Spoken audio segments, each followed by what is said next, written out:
Hey, it's Les from the TV Dudes.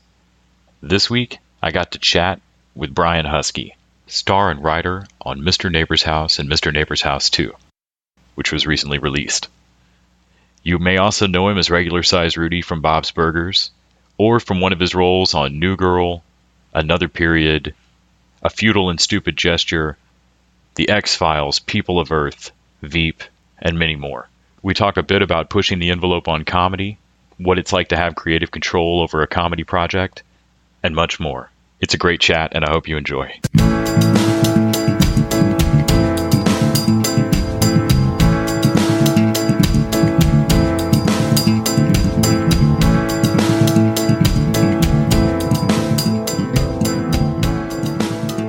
Hi, Les. How's it going? Oh, it's going great. Good? So I just got to watch Mr. Neighbor's House 2, which is just jaw-droppingly great. Thanks. I really was not expecting where and how far that goes. It's an amazing piece of work. Oh, thank you.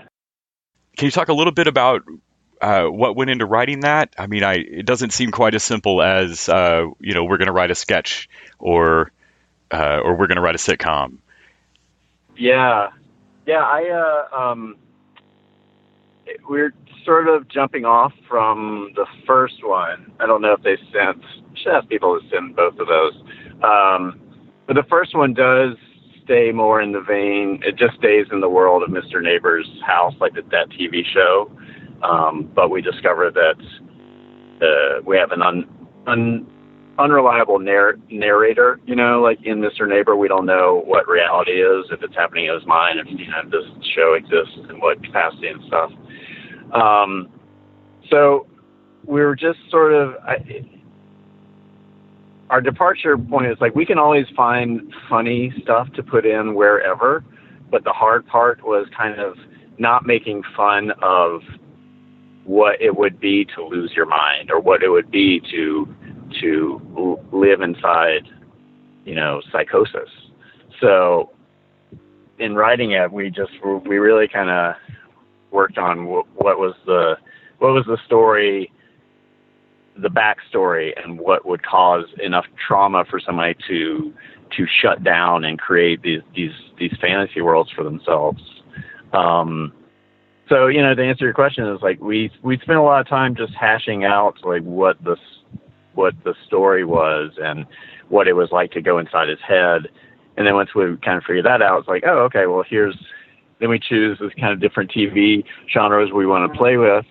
And then within that, we just sort of find what's funny to us and what to kind of lighten the mood a little bit as we go.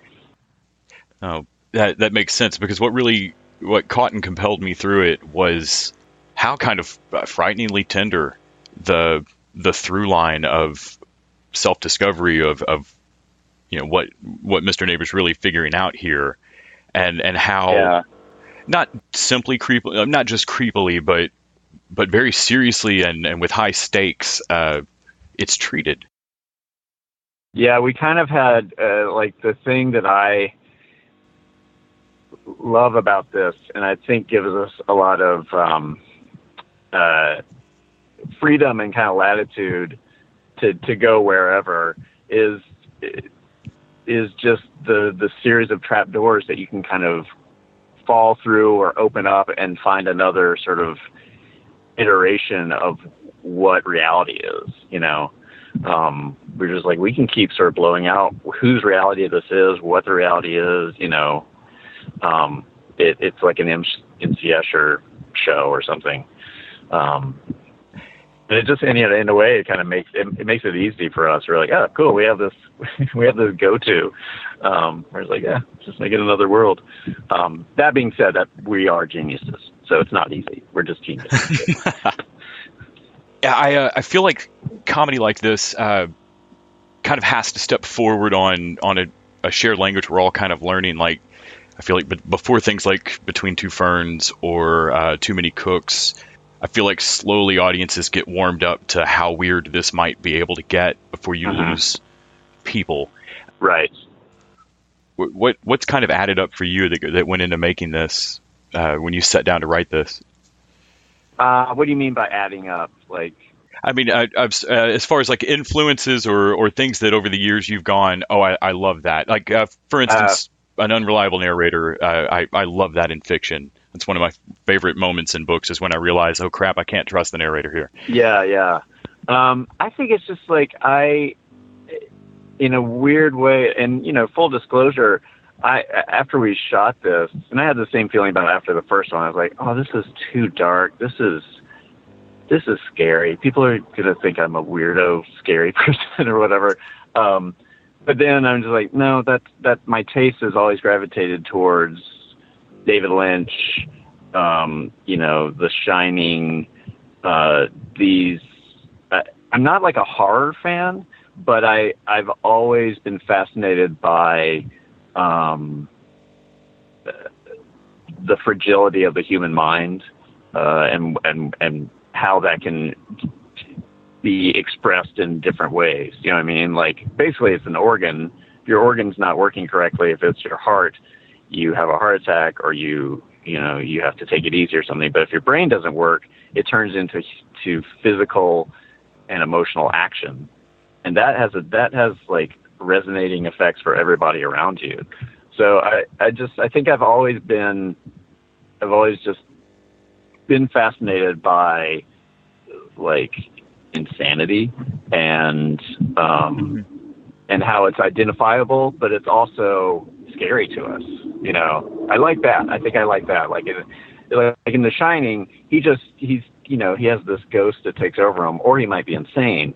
Either way, it's a man who's sort of riddled with a problem that like wreaks havoc. But it's terrifying. It is so terrifying because it's so possible, but impossible at the same time. And David Lynch, I think, does a good job of, and I'm sure he'll be proud that I gave him props. David Lynch does a good job of just taking, personal perspectives and blowing them out into narrative, and then leaving it up to the viewers. Like, well, let's figure it out. What do you think this is? I don't even know what this is. Yeah. So in kind of an arty way of that, like, well, here's an abstract painting. What do you think? And a lot of people are frustrated by that stuff, but I like how democratic that kind of thing can be. It's like, well, what is your take on it? That might be true. What's your take on it? That might be true. Yeah. Yeah, I definitely think there's moments in shows where you feel like that's left maybe a little bit too vague for some folks, or yeah. But then I think of stuff I love, like Donnie Darko, where right, if it's confusing for the viewer, it's because there's no good reason for the characters to know what's going on, right? And so no one explains it, or no one, and I kind of love that about where Mr. Neighbor's House goes with this of realizing as it's pulling back, like, I think I see what's happening here, but there's no reason that he does yet. Yeah. And the other thing, I just realized is like comedy itself. I mean, people celebrate the fact that it's absurdity. It's insanity. It's this safe, contained sort of repackaging of a loss of control, or just being out of control or whatever. And then the flip side of that is like, and horror is that way too. It's the loss of control of, some force that wreaks havoc upon everybody. So they're very, they're two sides of the same coin. One is like, oh, that's funny because I recognize something about myself. And the other version is like, oh, that's scary because I recognize some part of, what people are capable of. And I think about like improv shows we've done where people are like, whoa, that you guys quote went there, didn't you? And that always would piss us off. We're like, yeah, we did. Just come on. This is we get to do therapy in public. Let us do this. Speaking of jokes that have gone there, I loved the Onion News Network. Thanks. You were hysterical on it, and I find myself sitting now and thinking I would not bat an eye to see, the current White House press secretary tell me that stop loss is ADA compliant. Yeah. And I think about now, is it odd now to think back on like political satire you did a few years ago that would barely register as a joke. Yeah. Yeah. I mean, I think about that with everyone who's a staff writer for, late night show or the Daily Show or something. It's like, how do we make fun of this stuff? Because it's just, they're one-upping anything we can think of. Yeah, it's alarming. Lately I found myself not thinking about it too much because I go in bouts where I was like, I can't sustain this. If I really open my eyes to what's going on, I will shut down. But yeah, it's interesting. I wonder how they would handle things now. I mean, I follow them on Instagram, and sometimes their headlines that they do are so brutal, but they're cathartic. At the same time, they're just when they just say, flat out, "We are fucked." You're like, yeah, that's horrible funny. It's horribly funny.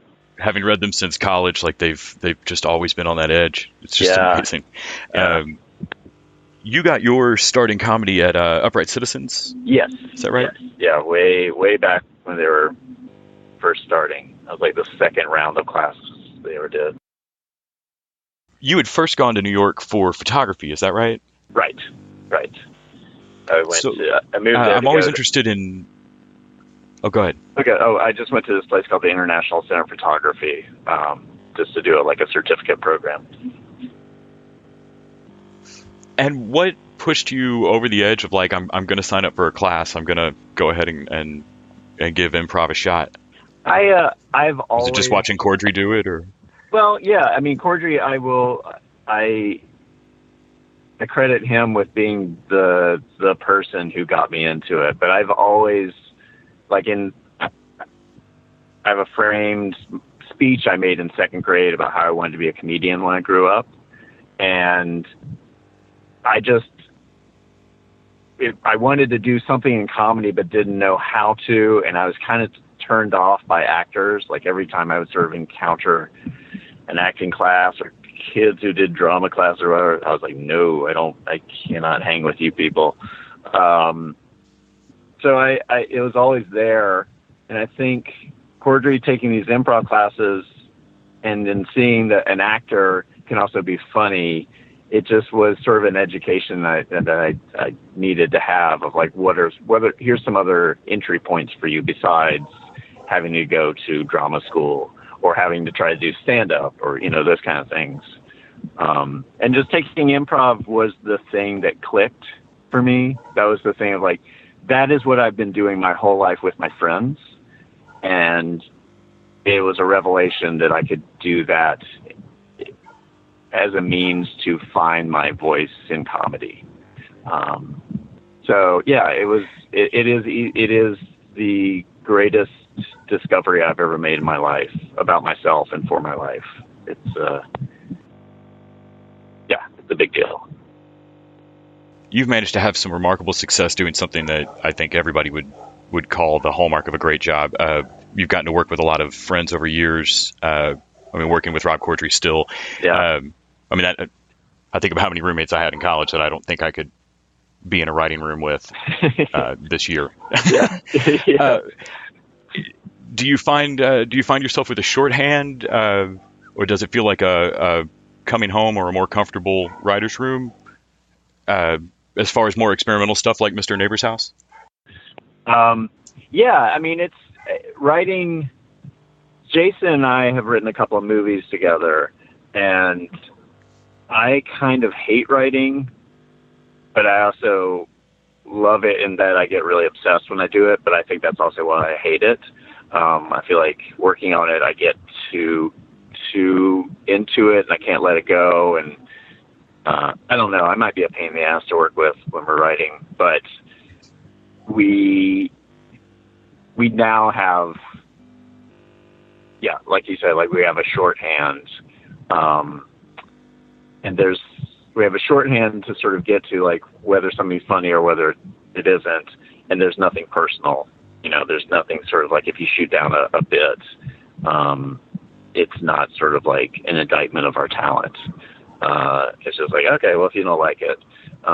And then that being said, like if we feel like something is worth it, we will repitch it and kind of allow each other to reshape it to get to that point. Because there's definitely a couple of things in the show where we just all had different takes on what it should be in the writer's room, and then once we started shooting, we had different takes on it, and that's where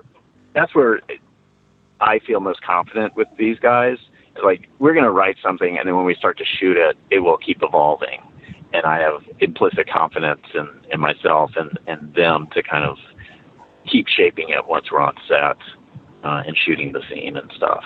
Which in a lot of times, like a lot of other situations, people feel like it has to be written perfectly and executed perfectly, but I don't think that's true in comedy. Comedy keeps evolving completely to the edit, because so much of our this special and the first one was shaped and jokes that we didn't think existed were brought out by the editors. So you've done so many shows that are great that other people have written. Have you ever found yourself surprised performing on someone else's show or in a role where you come away from it going, I didn't quite know I had that in me? Interesting question. Yeah, I think so. I think I'm kind of notorious. I think I'm over it now, but I used to be notoriously terrified of having lines. If they're like, here's the script, stick to the script, I'd be like, oh, but wait, I want to change it and make it better and kind of fuck around with it. And the times that I've had to do something, they're like, no, just stick to the script. I think as an actor, where I got to that point where I got over my own fear of like whatever my fear of doing the lines correctly was, that was a big step for me. And then there's another time on Veep, we were shooting a scene and it just wasn't working, and we got the opportunity to sit down with the writers during lunch and rewrite the scene by improvising and writing with them. And then while we were shooting that scene, they handed an entirely new scene for me and Kevin Dunn to do that was like 4 pages, and I just had to learn it in like 10 minutes. And I was able to do it, but I was terrified. I was like, I am going to be revealed as a fraud. They're just going to be, this guy can't do it.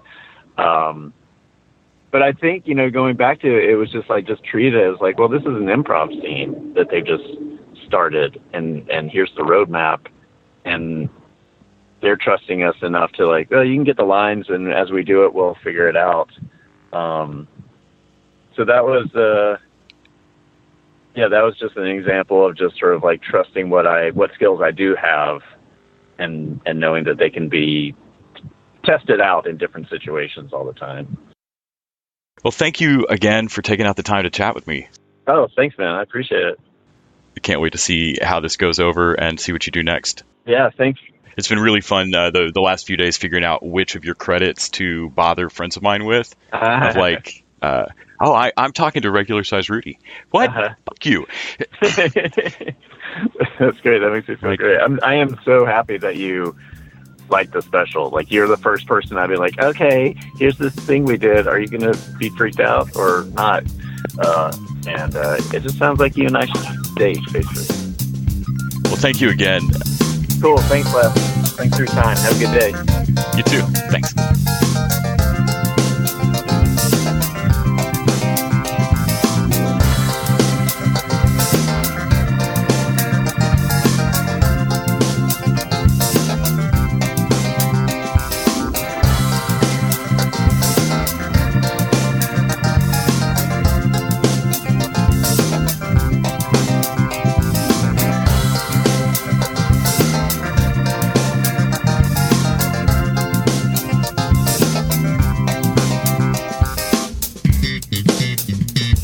The TV Dudes is an independently run podcast and a member of the Electric Sweater Podcast Network. We are exclusively listener-supported. If you'd like to help us out, go to patreon.com/tvdudes. You can like us on Facebook and Twitter @TVDudes. All the music for our show is by our friend and original TV dude, Gregory J. Amani Smith. To find out more about us, go to thetvdudes.com and electricsweater.com. I'm Grant Davis. Thanks for listening.